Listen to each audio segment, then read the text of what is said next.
जब मिस्टर और Mrs night वापस जाने लगते हैं तो उन्हें सी ऑफ करते समय Bertha thinks that this is the last time the couple are seeing her in this self, कि ये आखिरी बार है जब मिस्टर और मिसेस नाइट मुझे उस रूप में देख रहे हैं जिस रूप में मैं आज हूँ।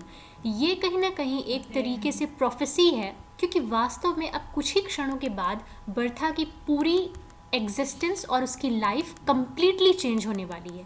तो हाँ, वो आखिरी बार है जब मिस्टर और मिसेस नाइट उसे देख रहे हैं उस रूप में जिस रूप में वो आज है, जिस तरह से वो आज फील कर रही है और जो उसकी लाइफ आज है उस तरीके से वो आखिरी बार उसे देख रहे हैं। अब क्या होता है, उनके जाने के बाद एडी और मिस फुलटॉन वो भी दोनों जाने लगते हैं। दोनों एक शेयर करेंगे टैक्सी, ताकि दोनों साथ में कन्वीनियंस से जा सकें। जब बर्था को ये पता चलता है then she steps forward to help Miss Fulton with her coat, but Harry pushes past her instead. Harry उसे धक्का दे करके आगे बढ़ के उसका कोट उसे देने वापस मिस फुलटॉन को जाने लगता है। Bertha believes that he is feeling bad for his previous rudeness and that is why he is making up for that. तो शी इज़ हैप्पी कि उसका जो पति है वो जो पहले उसने रूड बिहेवियर किया था उससे क्षमा मांगने के लिए उसके लिए वो जा रहा है उसके कोट उसे देने और हेल्प करने। But she doesn't know that Harry has other plans. Suddenly, she notices their view outside the main door, where they are shown as flirting with each other and they plan to meet each other next day.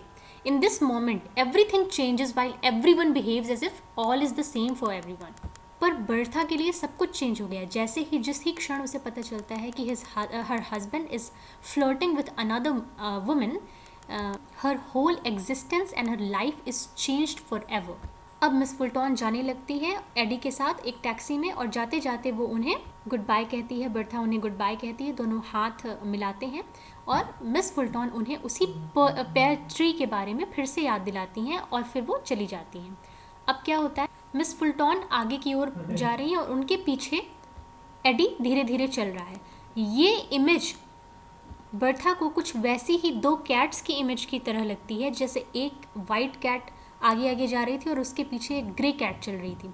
उसी तरीके से miss फुलटॉन और AD की image लग रही है कि आगे आगे वो जा रही है और पीछे पीछे एडी जा रहा है। उनके जाने के बाद Bertha runs over to look at the pear tree in the garden and she starts to cry and she says, "Oh, what is going to happen now?" And this is where the story ends. So the plot just ends in the middle and we don't know what happens next. So as with many modernist narratives, we are left with a question at the end, as happens with life more often.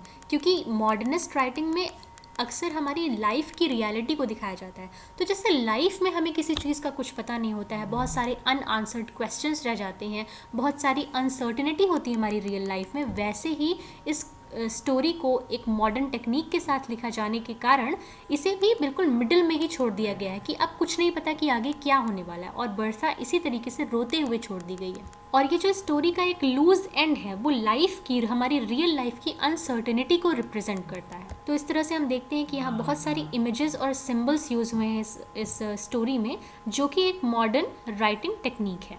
और Bertha का behaviour जब हम देखते हैं, उसकी thoughts को देखते हैं कि वो एक थॉट से दूसरे थॉट, दूसरे थॉट से तीसरे थॉट जंप करती रहती, कभी अपने हस्बैंड के बारे में, कभी मिस फुलटॉन के बारे में, कभी पार्टी के बारे में, कभी अपनी बेटी के बारे में, कभी ब्लिसफुल फीलिंग के बारे में सोचती है। तो एक थॉट पर वो स्टिक नहीं करती, इस वजह से ये एक स्ट्रीम ऑफ कॉन्शियसनेस टेक्निक भी है। अब अगर हम बात करें इस स्टोरी में यूज़ किए गए इंपॉर्टेंट सिंबल्स की, तो उसमें फूड और फ्रूट ये सबसे प्रमुख सिंबल है, क्योंकि they play a significant role in the story. हमने फ्रूट्स के बारे में बताया था कि कैसे उसे एस्थेटिक व्यू देने के लिए वो यूज़ करती हैं।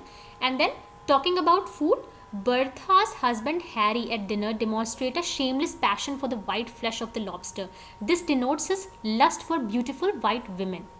Again symbol of pair tree जो है वो लस्ट, टेम्पटेशन और फॉरबिडन को और सिन को रिप्रेजेंट करता है, जिसके बारे में हम पहले ही चर्चा कर चुके हैं।